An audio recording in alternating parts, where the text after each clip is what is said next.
दोस्तों, हम सबकी जिंदगी में एक ऐसा समय आता है जब हमें लगता है कि शायद हम हारने वाले हैं।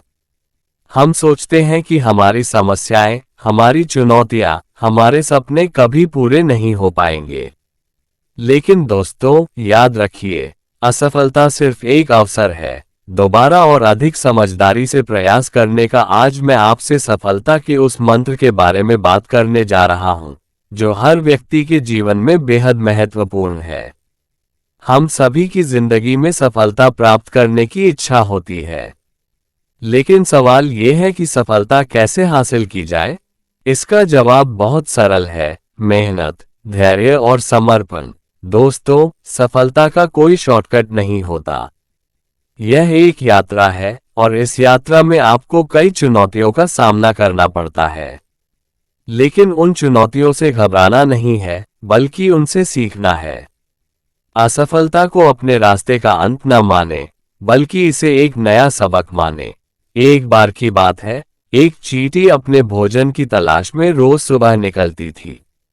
वो कड़ी मेहनत करती, अपने शरीर से कई गुना बड़े भोजन के टुकड़ों को उठाकर अपनी बाम्बी घर तक ले जाती थी।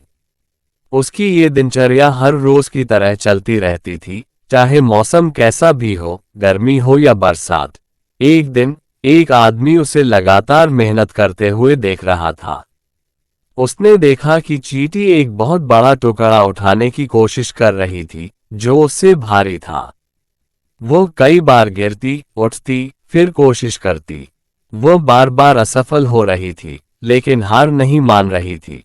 आखिरकार कई प्रयासों के बाद चींटी ने वो टुकड़ा उठा लिया और अपने घर की ओर चल पड़ी। आदमी ये देखकर बहुत प्रभावित हुआ और सोचने लगा, अगर यह छोटी सी चींटी इतने धैर्य और लगन से अपना काम कर सकती है, तो हम इंसान, जो इतनी बड़ी क्षमताओं से लैस है, क्यों हार मान ले। इस कहानी से यह सीख मिलती है कि चाहे कितनी भी कठिनाइयां क्यों ना हो, हमें हार नहीं माननी चाहिए। निरंतर प्रयास और धैर्य से ही सफलता प्राप्त की जा सकती है।